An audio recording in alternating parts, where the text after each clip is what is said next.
ये पृथ्वी की उत्पत्ति संबंधी सिद्धांत है, ठीक है ना, ध्यान दिया।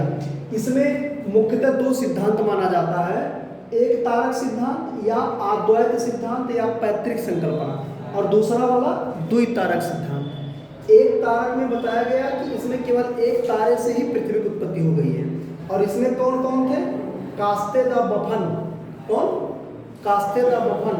इसने बताया कि जैसे एक तारा हो गया और इसमें से ऐसे पुच्छल तारा के रूप में एक निकल गया तारा, वही पृथ्वी बन गया, और इसी से ग्रह भी ऐसे बनते चले गए। समझ गए ना, मतलब जितने भी ग्रह बने हैं पूंछ के हिसाब से, ऐसे पूंछ ऐसे घूमता गया, इसमें से पूंछ निकलती गई, बनते चले गए।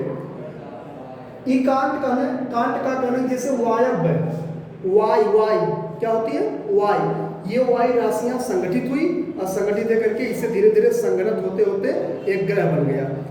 इसी को बाद में लाप्लास ने संशोधित करके निहारिका परिकल्पना का, क्या, निहारिका।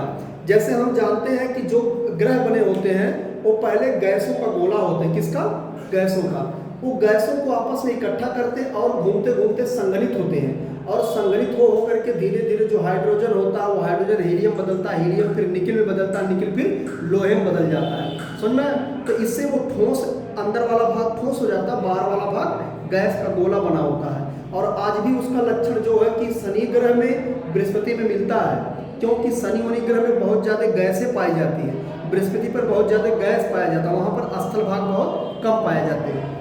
इसके बाद लोथियन या लोबियन व्यक्ति था, इसने उल्का पिंड बताया कि बहुत बड़े बड़े पिंड थे, उसमें से जैसे उल्का पिंड गिरता है वैसे ही टूट करके गिरा और पृथ्वी बन गया। समझ पाए? हाँ, थोड़ा सा नोट में देखिए, पृथ्वी की उत्पत्ति लगभग 4.6 अरब वर्ष पहले हुई थी, बहुत इंपॉर्टेंट है।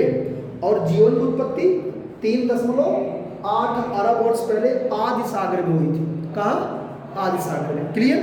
दूसरा देखा, द्वितारक परिकल्पना में बहुत लोग हैं। एक व्यक्ति थे चैम्बरलिन, इन्होंने ग्रह अणु बताया, ग्रहाणु परिकल्पना। जेम्स और जेफरीज ने ज्वारी परिकल्पना बताया, माने कि जो बड़ा सा पिंड है उसमें से ज्वार निकल रहे हैं, क्या, ज्वार, वो जार अलग अलग ग्रहों के रूप में परिवर्तित हो जा रहे हैं। इसी प्रकार से रसल ने बताया कि द्वितारा रहने का, ऐसे द्वितारा रहना, इन्हें दोनों के आकर्षण से तीसरा का तारा उत्पन्न हो गया। समझिए ना। एक बाद रांजन का ना विखंडन हुआ, विखंडन माने का हत्ते दोनों बड़ा तारा है, यहाँ से टूट गया, तब छोड़ के तारा बन गया, विखंडन हो गया। होयल ने 9 तारा बताया कि नए तारा का निर्माण हुआ है।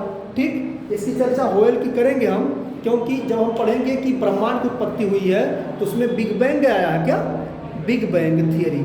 बिग बैंग थियरी भी इससे संबंधित है। एसी बनर्जी ने सीफीड सिद्धांत बताया। सीफीड मतलब क्या होता है कि सारी राशियों का एक जगह पर संकुचित हो जाना, सारी राशि की एक जगह पर संकुचित। इसके बाद सीड ने अंतर तारक बताया। क्या, अंतर तारक माने 2 तारों में से एक नया तारा निकलना, बात वही थी। तो इतनी परिकल्पना, इसको दिमाग में रख लीजिएगा और रट लीजिएगा। यहाँ से केवल सिद्धांत पूछे जाते हैं, आपको लिखने के लिए नहीं आएगा ना, केवल क्या पूछेगा कि किसने कौन सा सिद्धांत दिया है। ठीक।